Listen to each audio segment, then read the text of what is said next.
Good afternoon, ladies and gentlemen, and thank you very much for having us. I think, this has been an insightful session so far since we started in the morning, and just picking up from some of the conversations we had with the president, and the big conversation is why is everybody in Botswana? And why is it important to talk about Botswana's ecosystem? And I think at the beginning, the president spoke about how government is, one of the incentives for government to get out of the way is for public state-owned enterprises to be privatized. And we've got that case study in Botswana, where BTCL, our Botswana Telecommunications Organization, was a state-owned enterprise, and then it got privatized. There's an interesting insight on how it supported a small medium enterprise in Botswana. It collaborated with a local startup, which I believe is one of the next unicorns in Botswana, called Classmate. And it's a combination of YouTube, Facebook, and Google, but focusing on education. And BTCL has been able to collaborate with this particular startup in terms of access to market. So in this particular conversation, on the larger context of why we're here in terms of Botswana, the bigger conversation obviously is the AFCFTA. And we're saying we want to be a high-income earning knowledge-based economy by 2036, and we want you to come to Botswana for us to be the gateway to Africa. And so we've got an interesting panel here today. One of our entrepreneurs who's going to talk a little bit about how he's leveraging on Botswana's ecosystem. And then we're going to talk about how the private sector is actually supporting this from a BIHL perspective, and Botswana Digital and Innovation Hub as the custodian of innovation in the country. Obuile, let's start with you. The summary of our conversation says Africa's wealth and potential and untapped opportunities. What's the big opportunity that you saw in the energy space, and how are you tapping into it? Yes, thank you, and a great thanks to Forbes for the opportunity. At BIHL Botswana, we provide renewable, clean, and energy solutions that are not only answering to the energy challenge that we are facing as a country, but the rest of the global village, particularly the Southern African region and Africa as a continent. So these challenges of energy shortage and over-reliance on conventional fossil fuels, especially in rural areas where firewood is the only energy source that people have access to. We saw an opportunity there through the use of renewable energy technologies. Because, for example, in Botswana, we have 20% of the villages in Botswana that are not connected to the national grid. And the government has since taken an initiative to electrify those villages with solar energy. And that gives opportunity for solar engineering in its different applications. Because if you look at Botswana, Botswana is one of the few countries in the world that has a lot of solar irradiance.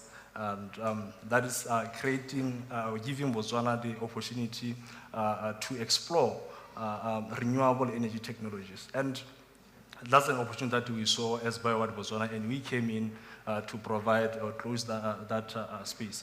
And today, the rest of the world, companies, institutions, and governments, they are transiting from the conventional fossil fuels to more cleaner, sustainable, and affordable energy resources. And that's came as an opportunity for us to basically come and provide clean energy solutions. Okay. Before I get to the other speakers, because they're more really facilitating you and supporting people like you. You're the real players in the ecosystem. I think your story is particularly important. You started in 2018, self-funded, and you were also able to get support from some of the private sector entities in the country. Can you tell us your story in summary around how you've been able to leverage on the ecosystem in Botswana, whether it's development institutions that are helping you with research or helping your products to be at a certain standards in terms of requirement, or whether it's access to grant funding, mentorship, and support. In summary, tell us your story about how you've leveraged on Botswana's ecosystem on these different facets. Yes, we've been supported, like you said, we started in 2018. That's when we started operations and starting to sales of our product. And we managed to do that because we received a lot of support from local institutions and government. Like we received, initially we funded the company from my family and personal savings, and we were assisted also by Kalahari Brewery Limited, through their program of Kickstart, we received a grant that we used to purchase machinery and start get the business started. And from the traction that we had from good sales and good market response, we also assisted by CEDA to basically scale up. And of course, I also have to mention Botswana International University of Science and Technology, who helped us with their laboratories to do our tests, and so that our product meet the standard. And we've also been assisted by BITC, and they also sponsored us to and helping us to get international market for our product. Amazing. I'd like to now jump into Amantle, who's going to talk a little bit about what BIHL Group is doing to also nurture a conducive environment in Botswana's small medium enterprise business ecosystem, to nurture innovation as well as learning. Feel free to put some case studies on some of the startups that you've indirectly and directly assisted in their development. Mm-hmm. Good afternoon, everybody. It is absolutely amazing to be a part of this platform, Forbes 30 Under 30 2022 Africa Summit. We welcome all our friends who came cross-country to participate in this forum with us here today. You are welcome. Getting right into it, Yandile. At BIHL, Botswana Insurance Holdings Limited, it's a group company that consists of 3 subsidiaries. That's BIC, Botswana Insurance Company, Botswana Life Insurance Limited, BIHL, and we also have BIFM, Botswana Insurance Fund Management. So just to take us back a little bit in memory lane, let us remember that Botswana comes from a point of impoverishment during the time where we got our independence in 1966. And it goes without saying that we have become a success story, and that is the precise reason why we're all seated here today, because each and every single individual made it count. And in BIHL, we also want to sing that same song, to say that we do contribute. We have seen this happen in our innovative projects that we've taken forth during the couple of years. I will start off with the hackathon that bred the gamification app that we have. So this app is called Morewane app. Essentially, it's a gaming app that teaches on financial literacy. It teaches on short-term insurance, long-term insurance, financial services, legal services, and investments. So it has a financial advisor who's a bot that actually prompts you to make certain investments, advises you on what to insure in. It is not only about financial literacy, but it is also very entertaining. It can be found on iOS and also Android, so I'd encourage all of us here to get it. We also developed this app with PCG. This is a micro enterprise that we helped from the ground up, and we are proud to say that we have seen its development even up to this day. We also have stencil technologies, which we use to roll out our messages. We have a messaging platform which helps us to cover a wider reach with our clients. And we're glad to say that, we're actually proud to say that we have involved a company that is also up and coming. We also employ to learn machine learning. This essentially uses predictive analysis to assess our clients' portfolios and find out what they may need in future looking at their current portfolio. And a big thank you goes to the micro enterprise that we work hand in hand with to see this dream come alive. And I think that we will continue to strive to work with micro enterprises so that we can speak on greater heights, we can speak on innovation, we can speak on growth and development. And we not only do this through the development of technology, but we also accelerate it through the transformational culture that we have throughout the group. Thank you so much, Amantle. Yeah. I think what you missed to also mention is that in the particular hackathon that you mentioned around developing a mobile gamification app, you're actually collaborating with Botswana Digital and Innovation Hub. Yeah. And so, I know in the country, one of the conversations we're having is we've invested in our ecosystem, but we need a little bit more of synergy. We need more public and private partnership. Tshepo, bringing you on board as the custodian of innovation. We've had from the entrepreneur who is actually in the ecosystem. We've had from a BIHL perspective as a large corporate sector. I believe they're one of the large leading enterprises in the country when it comes to financial services and how they're contributing. As the custodian, talk a little bit about the mandate of BIH and also how it's contributing to building our ecosystem in Botswana from an innovation and learning perspective. Okay. Now, as Botswana Digital and Innovation Hub, formerly Botswana Innovation Hub, we exist to facilitate.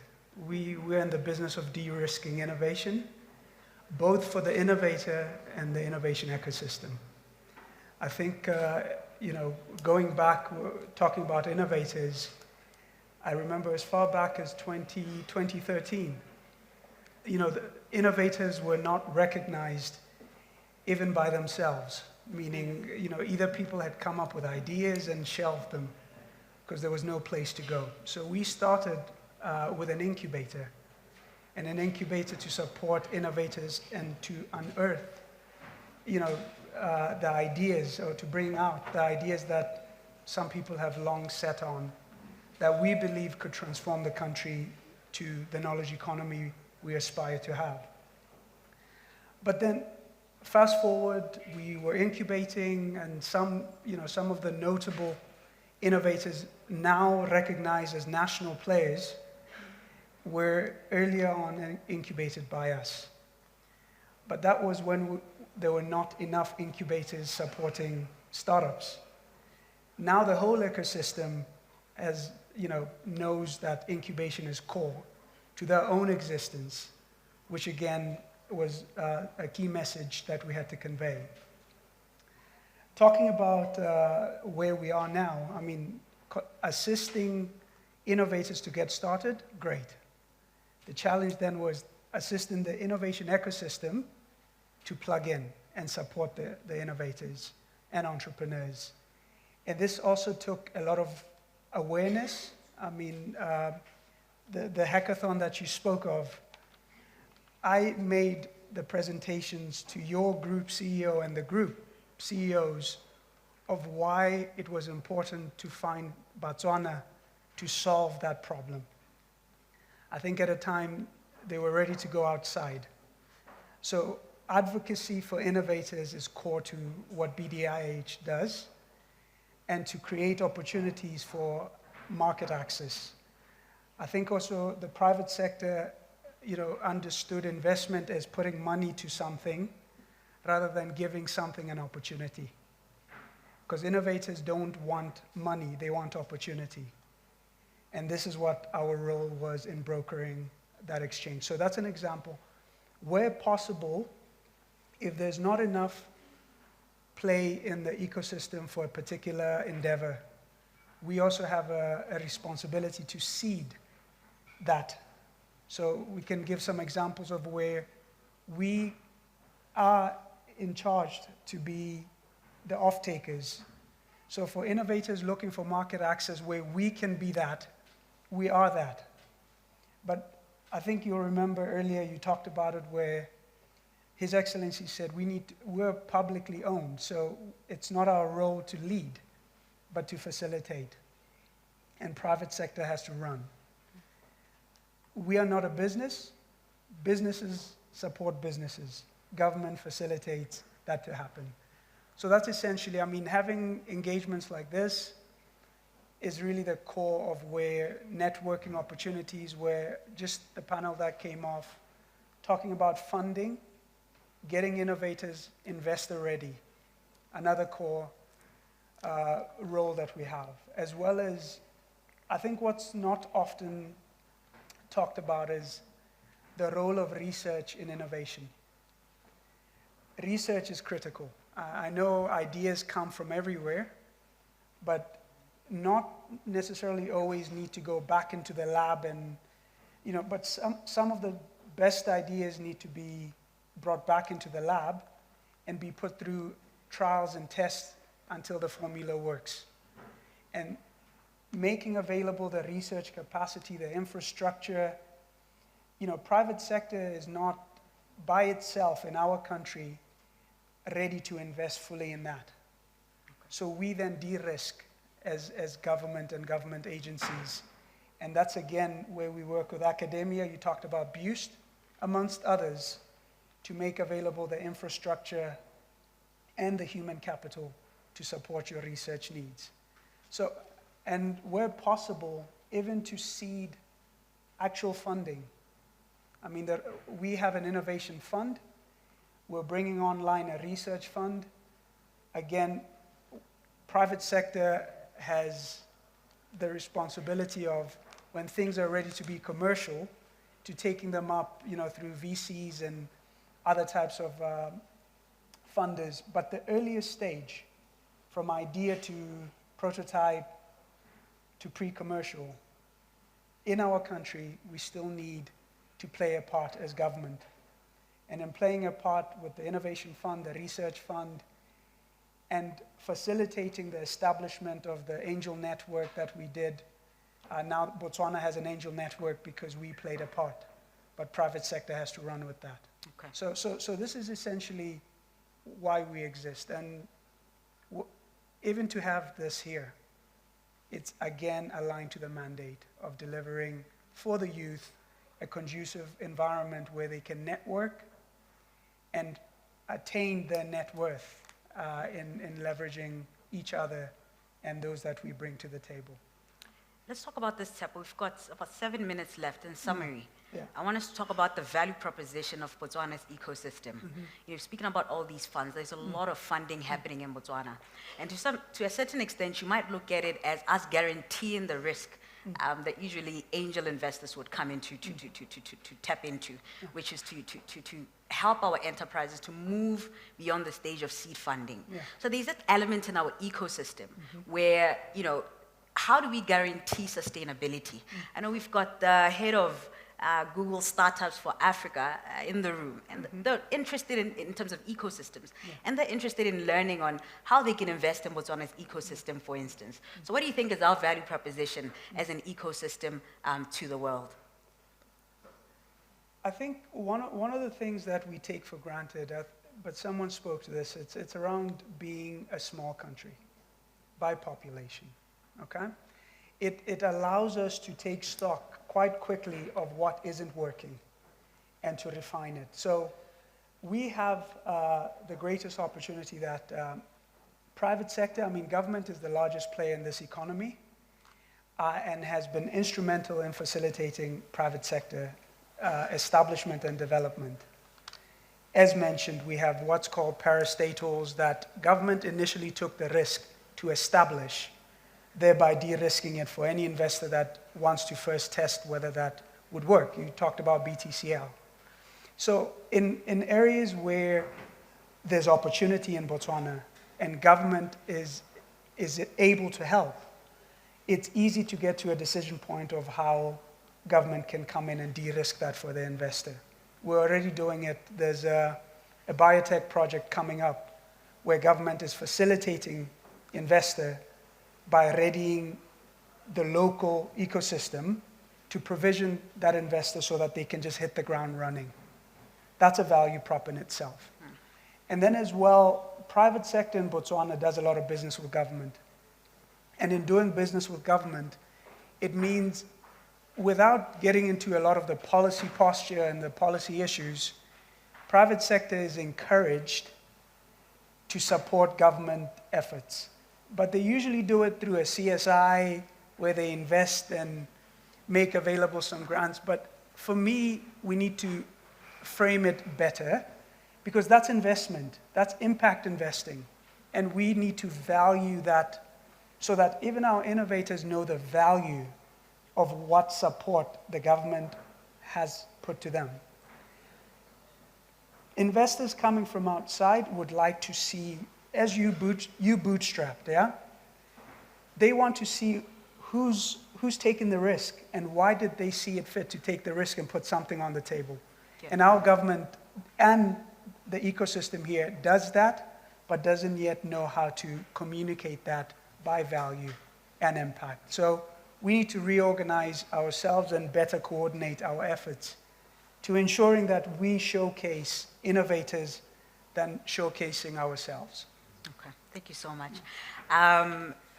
Obuile, I want to tap into you, talk a little bit about BioWatt and what you're doing in terms of expansion. What's the opportunity? What's next for you? And I think in our conversation, we also meant to talk about some of the untapped potential that we have. What's next for you? We've got a variety of individuals in the room, investors, others with technical competencies that might be of value to your business. What's next for you and what you want to do out of Botswana? Yes, thank you. You see, renewable energy. You've got 2 minutes for that. Renewable energy is the future. And like I said earlier, that the entire world is now transiting from the traditional or conventional energy resources to more cleaner ones. And where we are as a company, the market is huge, the opportunity is there, and we will be scaling up in terms of reaching to the areas where our product has been arrived. And yes, we are looking for expansion and partnerships and collaboration with these great, amazing entrepreneurs. And I mean, talking to where we are, I think back in the days, because we had a couple of challenges, like, for example, in the energy sector, we've been for years without the energy policy. But I think the last year, we saw the parliament approving the energy policy, and it's a very fundamental tool that will now show a direction to us as entrepreneurs, to us who are in the energy sector, to see where we are going. And I think the government of Botswana, in terms of advancing or facilitating the renewable energy technologies, we are doing well, because even the head of the state is very passionate about renewable energy. He has since challenged us as young people, as innovators, as engineers, to give the nation of Botswana the first electric car. So yeah, I think the support is there, and as a company, we are tapping in this opportunity, and we are ready for anyone to work with us and explore this and deliver clean, sustainable energy to the world. Thank you so much. Amantle, the best for last. I'll give you the last 1 minute Sure. to talk a little bit about what's next. Where do you see yourself focusing in terms of supporting the ecosystem locally? You've also spoken about some of the startups you've supported, interactions with BIHL. What's potentially next? Essentially, we preach collaboration at this point, and I'll also speak to some of I'll reference our president, His Excellency Dr. M.E.K. Masisi. He has a research agenda to set a roadmap or a pathway for us to follow. And one of the things, his fifth top priority is mindset change. And that's where it begins, in this very room, where we map out a way to collaborate, where we map out a way to expand. We are talking about the AFCFTA. Our purpose, our goal, rather, is to take advantage of these markets. We're looking at growing sectors such as agriculture. We are tailor-making products that are suited to fit the market. We're tailor-making innovative ideas that meet the market. When Mr. Lane and Dr. Motsepe sat here, they spoke about the age range of 15 to 25. These are essentially the customers that are going to be buying our products in the next 10 years, the next 20 years, Generation Z. We are looking for active ways and innovative ways to find ourselves where this market is, because essentially what we produce today is what they'll be buying tomorrow. So we're tailor-making products that are relevant in today's time, and also understanding that 2-year plans, 5-year plans are no longer relevant. We're living at a time where it's did you know? Did you know that there are new revolutionary ideas coming up? So our intention is to disrupt the market with the technical know-how and also reskilling of what we already have to create a conducive environment for development. Thank you so much, ladies and gentlemen. And I think